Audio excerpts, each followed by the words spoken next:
As the UK declares independence from the European Union, the U.S. strengthening its ties with North America. This week, President Obama meeting with the leaders of Canada and Mexico to push a new green energy initiatives. They want half of all power to be clean within the next decade. Now, Charlie, you say that would actually clean out taxpayers. Yeah, I mean, I don't. You know, the way you do this is to put sin taxes on usage of energy, and it's also kind of stupid because I mean, here's where it gets really stupid. The impact it's going to have is going to be de minimis, largely because if you're worried about greenhouse gases and carbon footprint and all that, it's not really occurring here.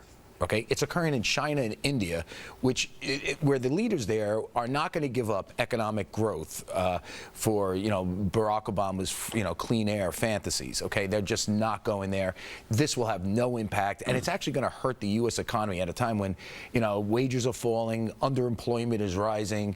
We got some massive economic problems here. They're actually going to do it. They're actually going to make it worse and not get much in return. And, Jonathan, speaking of the economic impact, think about Canada. That guy looked real dumb. I mean, that's energy rich. We're actually the #1 energy producer out there now. We could certainly be independent. So could Canada. It's nuts on every level.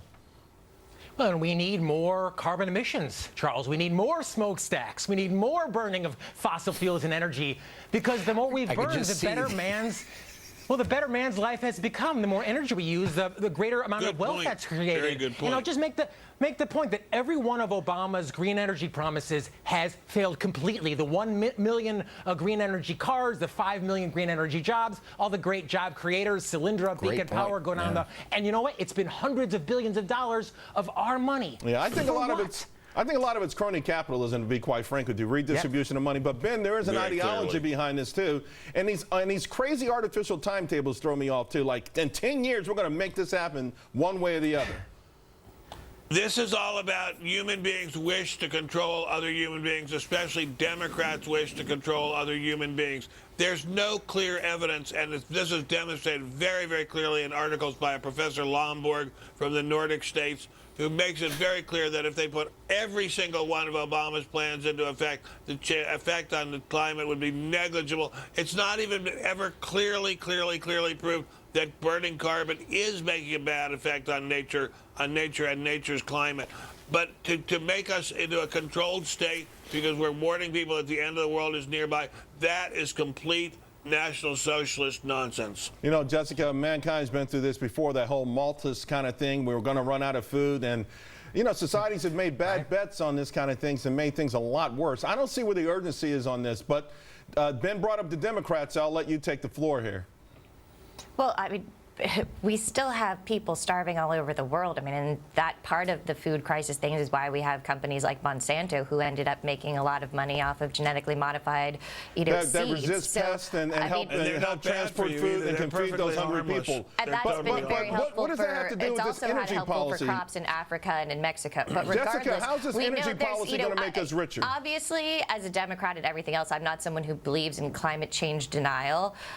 But when dealing with situations where you've got pollution, there was actually, a good point that Charlie made that yes, a lot of the pollution comes from other nations. And if we do things solely on our own to say we want to have a cleaner environment, we want cleaner air for our children to breathe so they have less asthma, and we want to do something that's going to actually create more jobs, new technology, and be a leader on a worldwide issue where we can do things in the clean energy and get off our dependence on foreign oil, then this is the way to go forward. And doing it with our partners in North America is the only way to do it, because so much of our pollution in Florida, in Texas, in California Jessica, let me bring in Jonathan for a moment, please. Because Jonathan, you know what? The notion that this is going to create jobs, the notion that this is going to get rid of asthma, the notion that somehow this is some magic elixir. I mean, we've been sold that bag of goods under President Obama. To your point, it's been the exact opposite. We've wasted billions of American taxpayer dollars on this stuff.